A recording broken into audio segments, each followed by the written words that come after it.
I want to welcome Beth Davis, one of my favorite realtors on the planet, to episode 4 of BLUECAST. I always start every episode with a history, and I think we've known each other. I was thinking about this when I was driving over here this morning. I think we've known each other since 2010? I was thinking maybe even earlier than that. 2009? Yeah. 2009? Yeah, that sounds about right, because you were in marketing and you were a client of mine before you got into real estate. So when exactly did you start real estate? I can't remember. So I got my license in 2008. Okay. And I kept doing marketing. Yeah. And I did like a couple deals. Yeah. Those first years. Okay. So then it was before 2010. It was. All right. Yeah. Yeah, I was thinking about it on the way. Because I definitely knew you before you got into real estate, Mm-hmm. right? Like I remember you working in a marketing department. Yep. Which kind of is a good carryover for real estate, because you're marketing yourself basically. Totally. Right? Well, and I had done a new home sales. So I worked at Pulte Homes Yeah. before that. Oh, I didn't realize that. Mm-hmm. So that was your first job, was at Pulte Homes? Yeah, right after college. Before marketing. Before marketing. Okay. But, you know, I was 22 and I didn't want to work all day on the weekends. That's fair. Who wants to work on weekends, right? Yeah. Okay, so then you went into marketing for a little while. That's when we met. I did a couple loans for you, or one loan, I can't remember. Mm-hmm. And then you got into real estate in 2010? Yeah, 11? I left my corporate marketing job in 2011. 2011? Mm-hmm. So you've been in real estate ever since, and I kind of feel like you hit the ground running when you started. Mm-hmm. You know what I mean? Like, Mm-hmm. you've always been, as long as I've known you, and as long as I've been working with you, and I've been working with you, I think, since you started your career, that you've always been really successful. And you're probably, I know for a fact that you're probably one of the top producing agents in your market area, and probably and I was thinking about this on the way over to RE/MAX Masters? No. RE/MAX Synergy. Sorry, I always get those two confused. And you've basically been with that company your whole time, right? So I was at RE/MAX Masters. Okay. And then I moved to RE/MAX Synergy. It's a female-run office. Okay, that's really cool. Mm-hmm. How does that work? They just they've just built an office based on all women? It's not all women, there are men there, but the managing broker is a woman. Okay. And she, I went there because she had sort of opened the door to me building another avenue. So when I wanted to launch property management, which is now somebody else has taken that, she was open to that idea. That is really cool. Mm-hmm. And you appreciate, obviously being raised by a single mom. Yep. I'm empowering women kind of person, and I love that. Mm-hmm. Which is funny because my last guest, Jessie Thompson, is a manager of one of our branches, and we kind of touched on that topic a little bit when I was discussing it with her. Mm-hmm. So I think it's really cool that you work for a woman-owned brokerage or run brokerage. Totally. Yeah, it kind of fits that whole vibe, right? Yeah. And so and then you left there for a little while. Didn't you leave there like a year ago or something? I left for 15 minutes and went to EXP. For 15 minutes? Yep, I left for about 15 minutes. And that was like a year or two ago? Last year, I went to EXP. I think there's a point in your career where you're I was the top producer in that office. Yeah. And the managing broker is amazing, but I kind of I felt like I needed to surround myself with people who were at the next level above where I was. Uh-huh. But what I realized is, an internet-based company, EXP is awesome for some people, but I wasn't getting the support that I needed. Okay, so I'm gonna kind of not digress, but just sidestep here. Mm-hmm. Do you feel like when you were there, because people do this all the time, right? They're the top producing person, and just in general, I'm not talking about that office versus the RE/MAX office. Yeah. Do you feel like when you're in that situation, that you have to go somewhere else where there's people that are doing more business than you, because, you know what I mean, to just keep growing? Or do you feel like the need to give back and help maybe the people that aren't as successful as you are in your offices to grow? Yep, so that's where I am now. Yeah. I think what I wanted was to be surrounded still by like a group of like really successful women. Yeah. And if kind of like figure out how to take my business to the next step. And what does that mean? Like, I don't, like implementing systems and like growing a turning team? it into a business that's more than just one person. Yeah, which you've done, right? Yeah, I have done that. Yeah, I know you used to have somebody that was on your team, and then you've recently hired somebody, a new person, right, to join your team. Yep. I met her the other day at the walkthrough, and I forgot her name. I'm really sorry. No, Taylor. Taylor. Yep. She was really nice. Yep. She was really cool. So, do you feel like you're in the right place and you can start to give back and build this team and start teaching other people? Let's talk about that a little bit. Yep. So one of the things that I'm doing next month is I'm hosting, or what is it called when you're like the keynote? I'm keynote speaking. You are? Yeah, to a group of women on investing in real estate and sort of like the power of that. So that's really cool. That's kind of like where I'm going. That's kind of like the next channel of giving back. Is What's the name of this?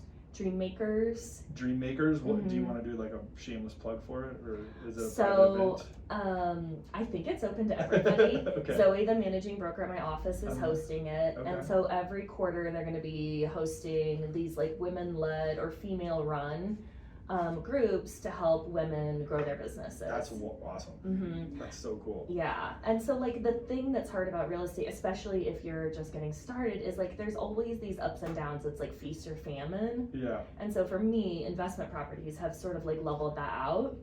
Yeah. And have given me sort of the financial independence to run my real estate business the way I want to. Right. Even though you're still busy, even when the current market conditions, right? Totally. Yeah. But you know, for agents, I think it's so important to kind of like invest in the business that you work in, and buying properties and investing in real estate, I think is really important. Yeah, I mean, I think your business in general is kind of driven that, and this is actually a topic that I have in this interview that I'm doing with you about your secret sauce and stuff like that. So I don't quite want to go there yet. Okay. But we will. Okay. Okay. Mm-hmm.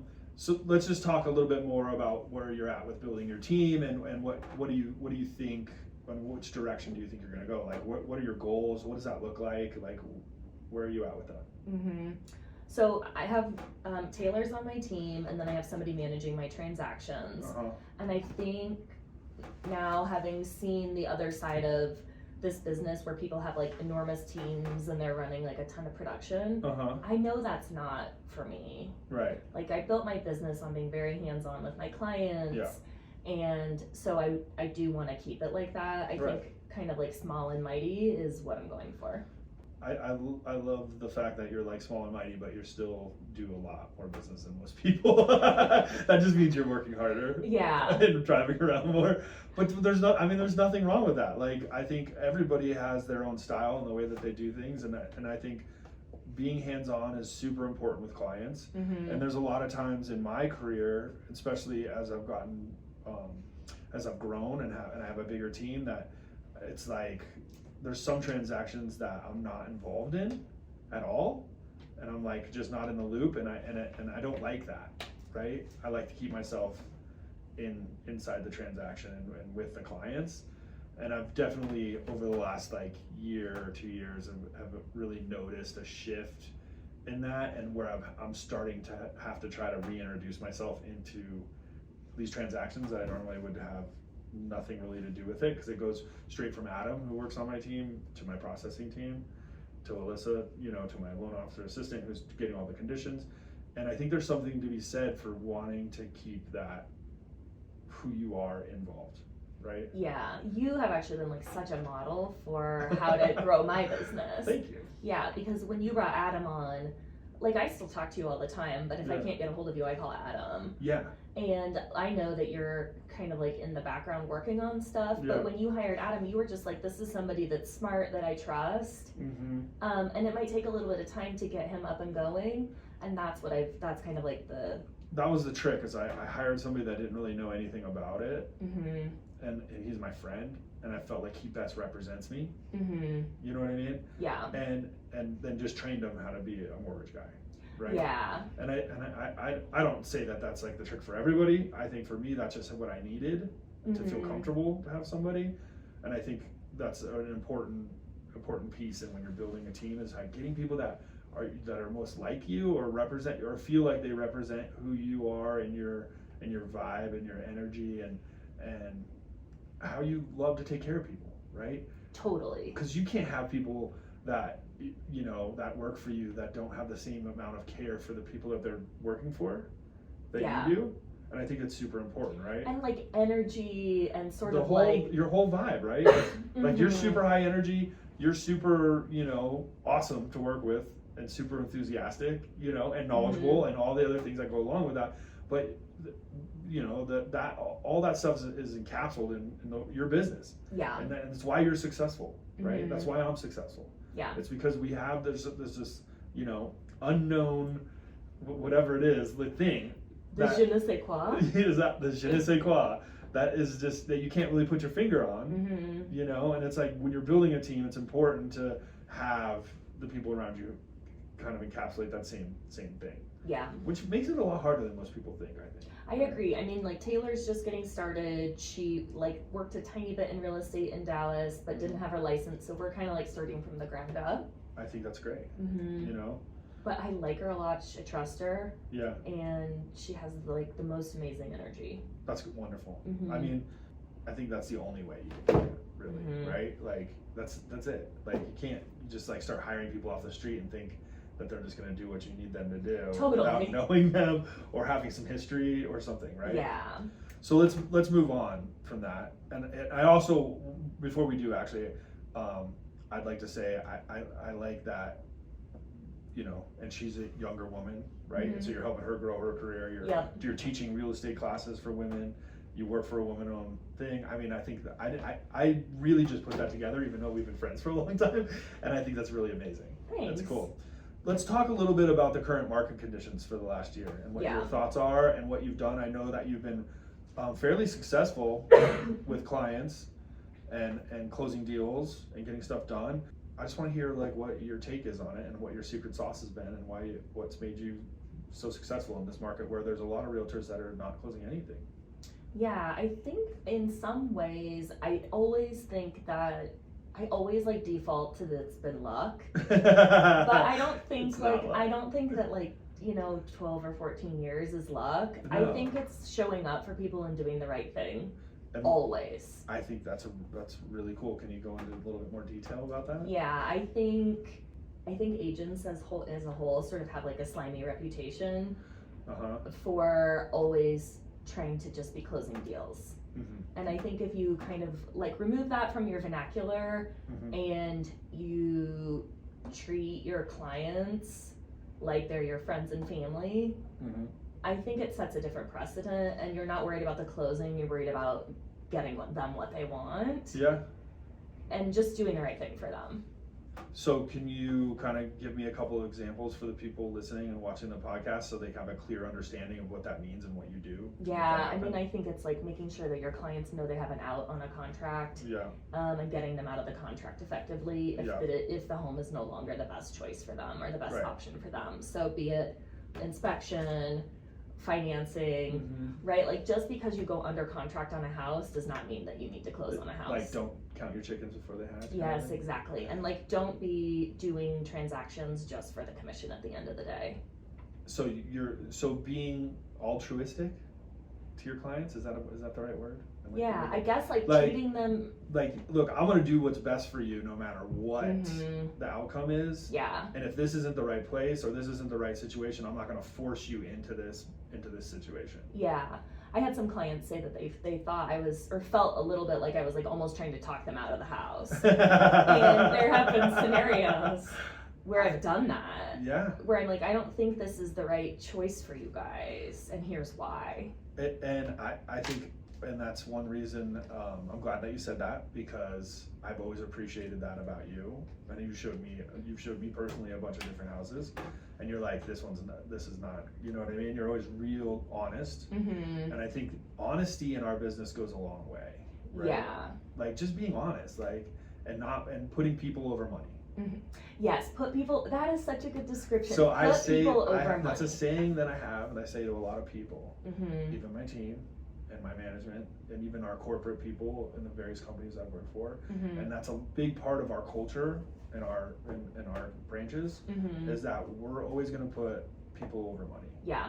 Whether it's our clients, Mm-hmm. whether it's our staff, our realtor, you know what I mean? Like any direction, it's kind of one of the things that we live by, is that we just try to, like, you know, make sure people are taken care of before the money, anything about the money. It just like will come back to you tenfold. Exactly, right? And so that being a secret sauce, I think you'll find when you talk to a lot of people, and if you go back into like my first episode of this, we're talking with Ian Bennett, and this was a little bit of a topic along these same lines. It's like, we're just culturally good people. Mm-hmm. And when you're doing things for the right reason, and you're a really good person, you tend to be super successful at whatever you do. Yeah. Right? Mm-hmm. And you're like, care about your teams, and you care about the people that you're helping, and you're in it to help the people and not do just to make the money. The money just comes. It does. No matter what profession you're in, no matter what you're doing, no matter what job you have, if you're doing it because you love it and you're doing it because you want to help people, the money comes. 100%. And I think kind of like day in and day out, you're given the chance to do the right thing. Mm-hmm. I don't know how else to describe that other than like help solve people's problems, show up, and you're right, like always put people before money. Mm-hmm. And it just comes. The money comes. I should make a little logo that has like a little person and then a line and then money up below it. Mm-hmm. People over money. Totally. And I think when you're early in your career in this business, I think a lot of people get into it because you do have an opportunity to earn an incredible living. Yeah. And I think when you first get into this business, it's easy to really focus on the money, especially if you don't have much and you like Mm-hmm. need to pay your bills and do all that stuff. Yeah. It's easy to focus on the closing, but then when you really focus on the people is when your business just blows up. And like everything in life, it's like when you don't really need it, you get it, Mm-hmm. right? So it's one of those things. It's like you're best served when you start in this business, or anybody for that matter in this business, is that if you're just concentrating on helping the people and not the paycheck, and it's hard because you're starving. Yep. That you're going to be more successful. Yep. Right? Mm-hmm. So to every young mortgage banker and realtor out there in the world, coming from two old pros like us, if you're really just focusing on making sure people are helped and they're in the right products and they're doing, you know, in the right house and doing all the things, all that money will come, and not to focus on the money. Yep. So that's a really good lesson. I agree. I think we should. We have some podcast gold going on here. So that just your reputation and that the way that you carry yourself and the way you conduct your business is the reason why you've been successful over the last year. Is there any other little tricks that have come along? I think just continuing to show up for people. Mm-hmm. You know. Yeah. And I really like spending time with people though. Yeah. So I built my business having lunches with people. Like that's how I built my business. You just have a lot of friends, is what you're saying? I like people. There's nothing wrong with it. Yeah. There's nothing wrong So, just like continuing to connect. It's the same thing as, you build your business because you treat people with care and respect. Mm-hmm. Connect with people on a real meaningful level. Mm-hmm. Like, do not ever call your clients or your friends and be like, do you have anybody you can refer to me? Right. You are not, show up in an authentic way for people from Being your heart. authentic is super important, right? Yes. Yeah, Mm-hmm. I love that. And I was just in a meeting yesterday, and I was like, we were talking about making videos and doing some, it was actually 2 days ago, because we have a new social media person that's handling the branch's social media stuff. Mm-hmm. And we're sitting in this meeting, and they're like, oh, colors and this and the way the pattern works out on Instagram pages and all this stuff. And I'm like, whoa. And I'm like, I think it's the most important thing here, no matter what you're doing, is just being authentic. Yeah. And just being yourself, right? Mm-hmm. And being personable, and just being, and not, nobody likes a salesperson. No. Like, salespeople are lame. Yeah. Right? And I think we're kind of the first generation of that. Of not salespeople. Yeah. Right? Like, when I got into this business 20 years ago, or 18 years ago, whatever, it was full of salespeople. Mm-hmm. And I was like, I'm just going to be the dude that's wearing shorts and flip-flops to the office, and I've been always busier than everybody else because I was authentic. Well, totally, and people connect with you. Yeah. Like, you have always had this, like, great way of connecting with people. People really like you. Yeah. But you're an authentic dude, like, who you Dude. are who you are. It's funny because on a previous episode, Ian was like, "Do you still call people dude, your clients?" I'm like, "All the time, bro." Me too, and like, if I might drop an F-bomb. You're the only other person that I know in the real estate business that calls people dude besides myself. Yeah, I know. Which is awesome, Mm-hmm. which is great. I want to bring another thing up that I think that I think that is why you're successful even in down markets, is because you are a very outside the box thinker. And I think you do a really good job of looking at things in different angles and ways that have helped you, one, acquire more clients, Mm-hmm.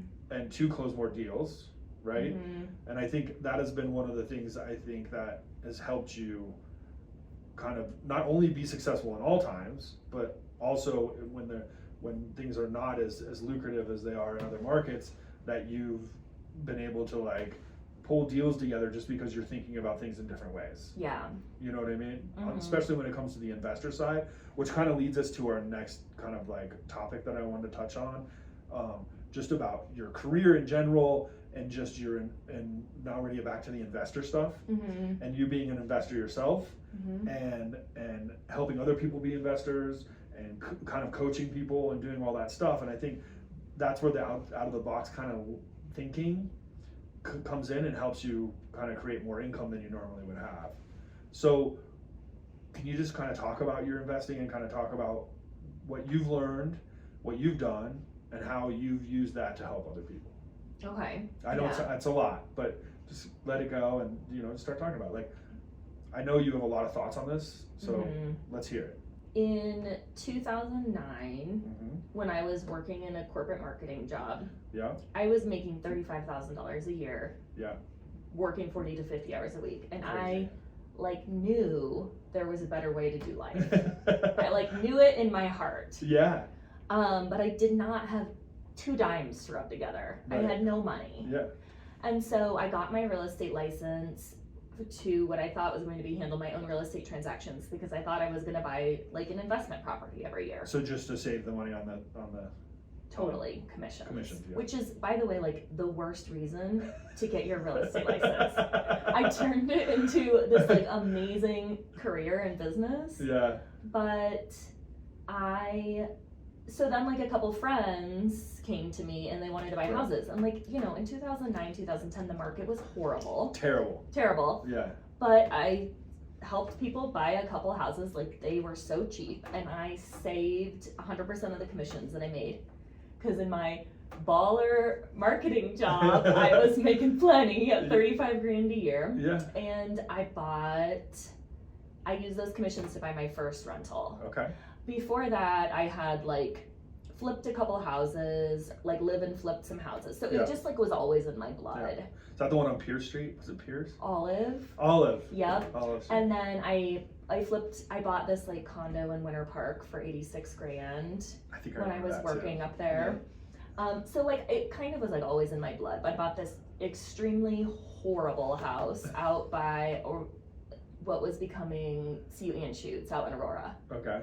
And it was $85,000. That's amazing. Yeah, and I bought it with a friend. Yeah. And we put $35,000 into it, and we've owned it since. It's paid itself off, and it cash flows for like $25,000 a year. That's great. So that was kind of like my beginning journey with it. And then I just would buy a property every couple of years. I want you to get a little more detailed, so I want you to talk about some of these other transactions that you've done. Okay. Because how many rental properties do you have now? So I own 22 doors right now. 22 doors. Yeah, so it's like a combination of single family and multifamily homes. Yeah. I've had more at times and have sort of like offloaded and bought more and flipped a couple. Okay. So then I bought a triplex in Greeley. Yeah. Right by the campus. Yeah. It was like, I don't know, $165,000. And when is this, like in 2015? Maybe 2012 or 13. Okay. And again, like totally emptied my bank account out to buy this property. Right. fixed it, and it's been renting well ever since. Yeah. It still has like a little bit of a mortgage on it, Yeah. but it's been close to paid off. Yeah. And then I bought that with the same partner, and then by myself I bought another triplex in Greeley. I paid like $350 for that. Mhm. I just finished remodeling that into Airbnbs. It's great. Yep. And then I got divorced. So when I got divorced, I sort of like paused and recalibrated. Right. I kept all those properties in the divorce. Cool. And then I was kind of like scared again. Like I was like back to feeling like starting over. Because you were by yourself. Yep. At the time. Yeah. And so then I had the chance to buy either like a pretty nice house for myself and the kids. Yeah. Or I could buy like a really crappy rental property and like Yeah. an okay house. Right. So that's what I did. Yeah.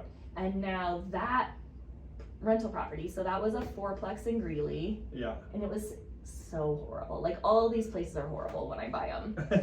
It was $250,000. That's got to be worth like $500-600 now. Yeah, but like last summer, so I just converted it to Airbnbs. It was pulling in probably like $9,000 a month in Wow. income, Wow. and that's like before expenses. So it's doing really well. Wow. Yeah. That's great. Mm-hmm. And then how many investor purchases do you think you've done in the last 2 years? You know, not a ton Not a because ton. interest rates have been so Yeah. high. I have a partner, and so my partner and I, Brian and I, we have kind of like paused buying, but we in late 2001, 2002 kind of like bought up a slew of stuff and Yeah. have been remodeling it since then. But interest rates, if you're just like looking for cash flow, interest rates right now have made it so that it's hard to Cash even flow. break even. Right. But I have a bunch of investors who have sort of been like waiting in the wings, and I Mhm. think when rates come down, I think people are going to start buying again. Okay. It's sort of like the one place that single family homes prices haven't really been dropping, Yeah. but you are totally seeing duplexes, triplexes come on the market, Mm-hmm. sit around for a while, and the prices are coming down. Do you think that that's going to be something that continues? Like, so there's this whole commercial real estate bubble. Yep. Right, that's coming in the next couple of years. Mm-hmm. Because there's like some trillion amounts of notes that are due on the commercial stuff. I think I've been thinking about maybe trying to get into the game of like taking skyscrapers and converting them into office buildings into Totally. condos. Yeah. But do you think that damage that we think is gonna happen in the commercial real estate sector is going to like bleed over into multifamilies? Like, and I'm not talking 3 or 4 units, I'm talking like 10-unit properties, 8-unit properties. Yes. You do? Yeah, and I've seen some like fire sales come on where people had hard money loans Mm-hmm. with like a quick note turnaround, and they couldn't refinance themselves out of it. Really? Yeah, so that's sort of the challenge with, I've never ventured out of small multifamily. I know. Because I don't like variable Commercial. notes. I Yeah. don't like the notes that come with Yeah. commercial loans. Yeah. I think it's crazy that there's no lenders out there that wouldn't do fixed money on 10-unit properties, right? You can, but it's super expensive. Yeah, I know, but like a decent 10-unit Mhm. notes out there, they just don't exist. Well, yeah, because a 10 building, like a 10-unit building is still a really stable investment, and you're Exactly. still attracting like Yeah. long-term Yeah. tenants. Yeah, totally. So now let's talk about your philosophy in investments or investing. Like, what is I've watched you from the sidelines. We've been friends for a long time, and Mhm. we've been referral partners. What's your philosophy towards all this? So you go into it and you're like, I just want to buy as many investment properties as I can, do as much business as I can, so that I don't have to work forever. Or what's your end game, or what does that look like? I want to know what you think inside your brain. yeah, I think much like my real estate business, I was for a hot minute going as hard as I could on investment properties. Yeah. And with where interest rates are Yeah. now, I've kind of like paused investing and I'm maximizing what I have. Yeah. And I will start buying stuff again, but I think I'm going for small but mighty.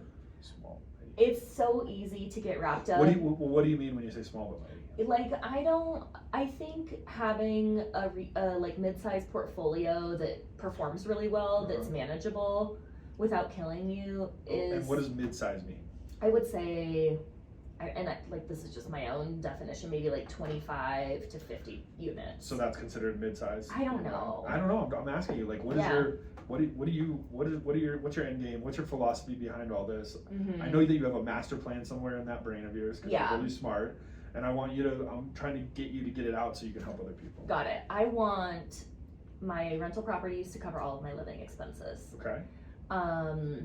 And I'm kind of there. Yeah. But at this point, I really want people to know just like the power of investing. Like if you as a regular person, you can buy 1, 2, 3 properties. Yeah. And if you hold it for 30 years while somebody else pays off that note, like you are gonna be wealthy with very little investment. Yeah. And I know like the end game for me. So that's like a retirement income. Yeah, it's like a retirement income Yeah. or a big nest egg. Right. Like that, there's so much power in that and building generational wealth. Yeah.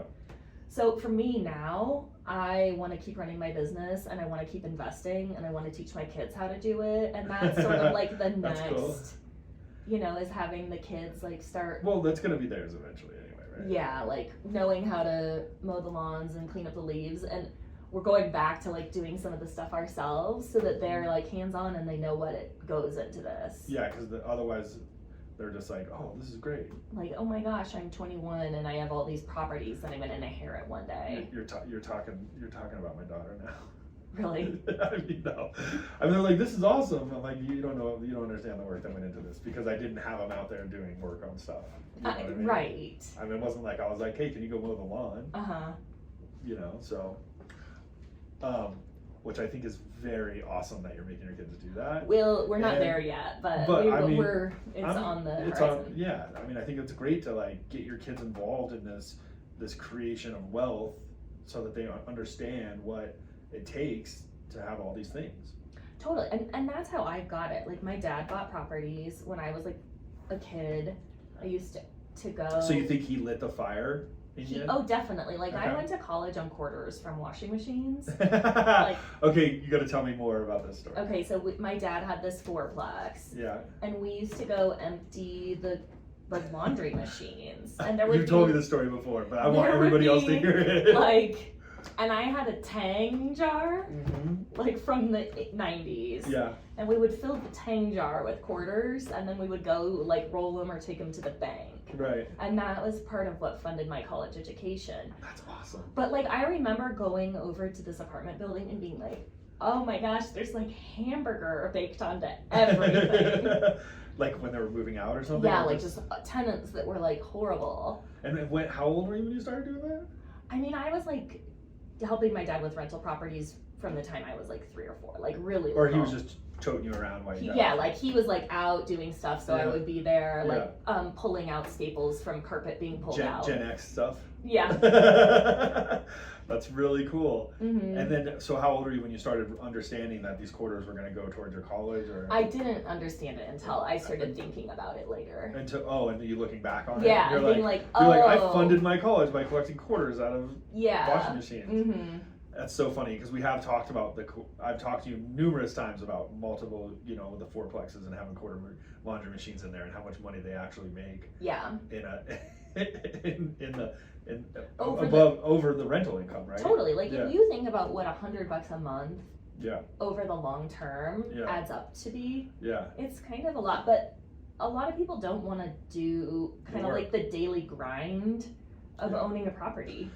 Well, let's talk about that a little bit because you're obviously out here and you're like, hey, you guys all need to be investors. I want people. This is how you. Mm-hmm. I mean, what percentage of people do you think are willing to actually get their arms greasy and do the work to actually, if something needs to be fixed on one of their rental properties, I mean, I know some people that own a lot of rental properties and they work really hard at it, and I know people that don't, right? That have management companies. Yeah. So like, what's some good advice to be like, okay, if you want to do this, what does that look like? Yeah, I think it's like knowing your tolerance for BS. Yeah. Can I say that? Yes, you can say that. Okay, knowing your tolerance for BS and knowing your tolerance for gross stuff. Yeah. And then if you don't have that, Yeah.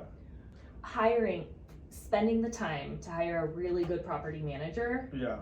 To do that stuff for you. And obviously you're not going to make as much money when you have a property manager involved. Yes, and you still, my experience has been that you still need to have communication with the property manager. You still need to go out to those properties a couple times a year. Yeah. Like, it's still your asset. Yeah. And that's where people go wrong. And I've done that. Like, that's my I'm mistake. guilty of that too. Yes, so that's one of my mistakes.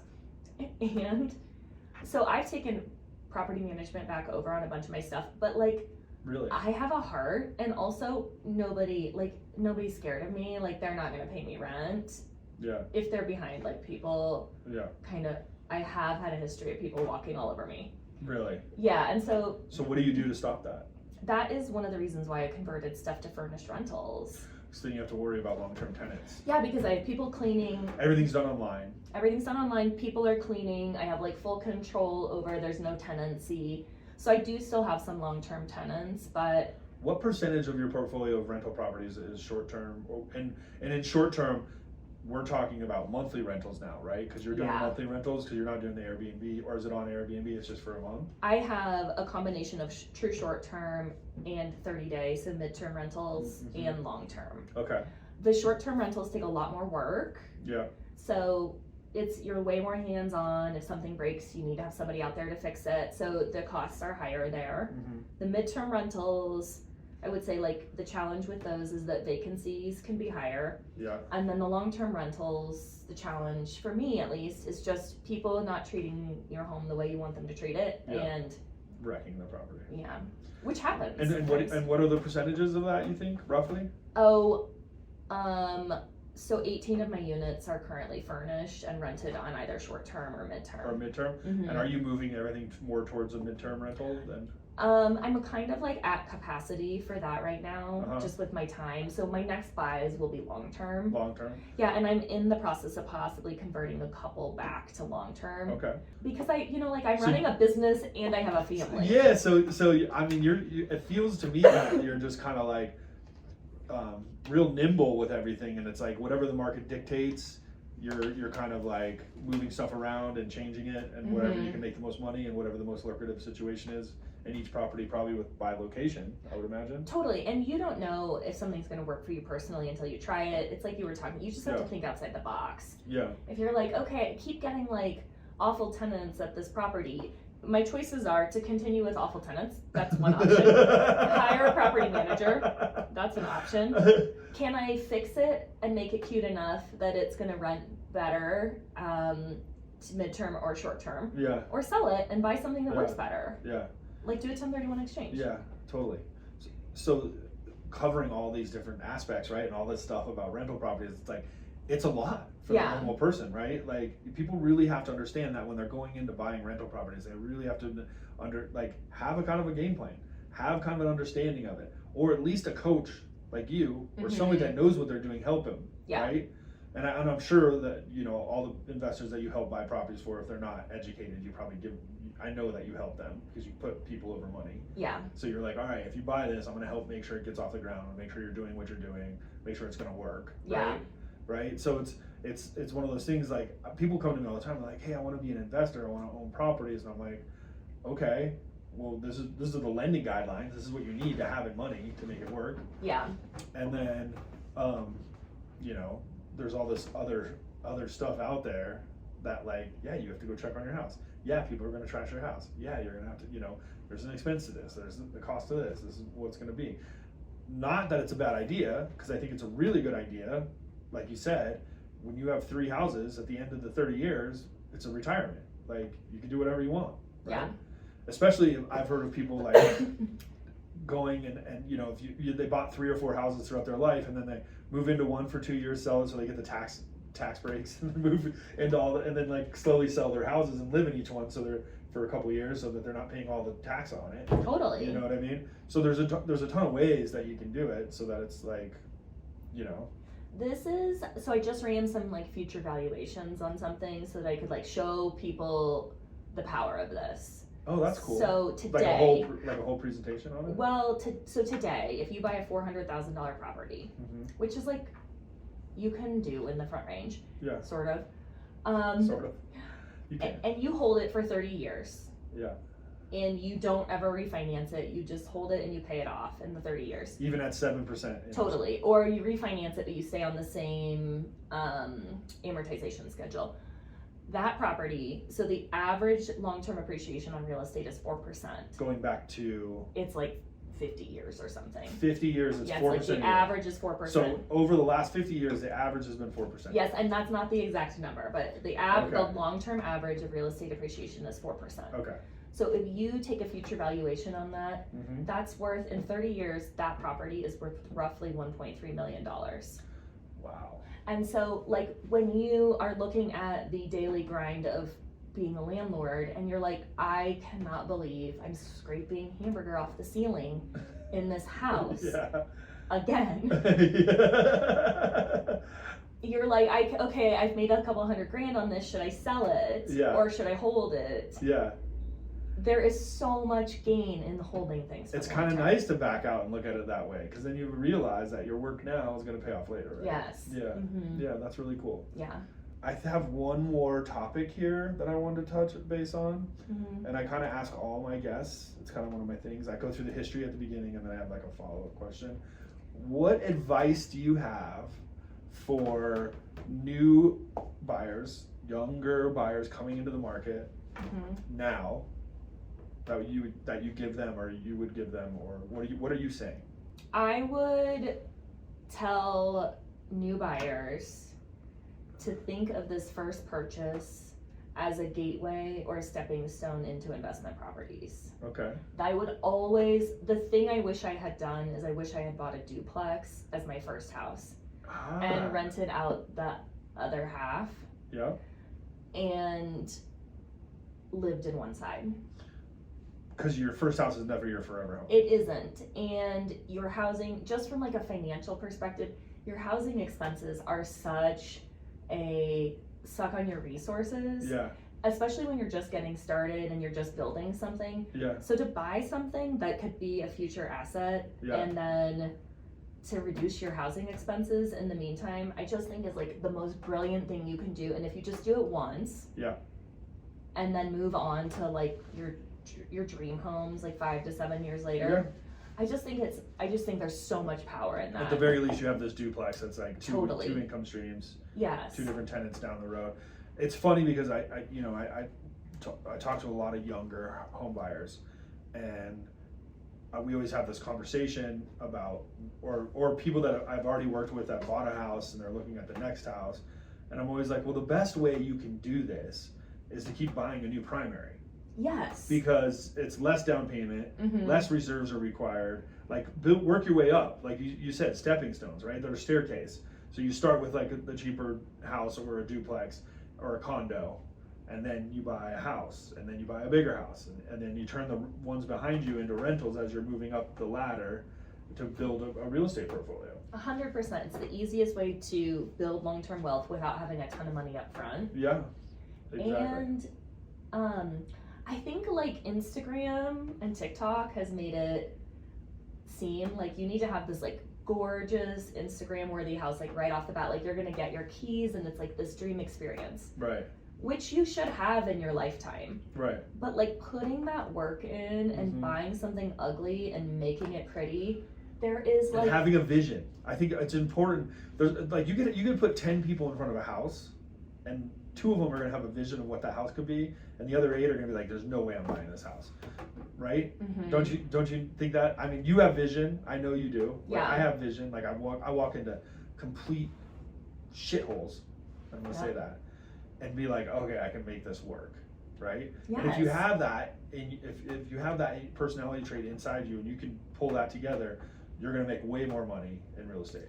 Totally, and buy the worst house in the nicest neighborhood you can. I mean, there was like poop falling out of the walls on my first house, and I was like crying. You know, I'm like 22 tearing out carpet, and I'm like crying. Oh like, my why God. did I do this? Yeah, but you made a ton of money on that. I did, and it was like, was the stepping stone for all these future places. I love that, going back, I love that advice of buy a duplex or a triplex, and I think when they just reduced the down payment requirements for duplexes for conventional. But you can buy a duplex or a triplex with FHA financing. Yeah. If you, for your first property. Yeah. Well, you can do it with conventional now, and I think it's still 10% down now. They Yeah. changed it, yeah. So, I mean, that's a really good advice to give. Like if I were 25, that's what you would do. that's what I would do. Looking back. Mm-hmm. Well, And in one of these markets, like in Boulder or Denver, I would Airbnb the other unit. Right, because it's your Because primary it's your residence. primary residence. It's your primary residence. Mm-hmm. You can totally do that. It's legal. You can Yep. Airbnb the other side and probably cover your whole mortgage Yeah, payment, right? you should be able to. So if somebody's out there like monthly or nightly renting an Airbnb on a duplex at 25 years old, they probably don't even have a mortgage payment. That's amazing. Mm-hmm. Maybe I'm gonna downsize. Sounds like Blue is gonna buy I'm a not. duplex. I'm not. Well, Beth, I want to thank you for coming in and being my 4th guest I'm so happy. on BLUECAST.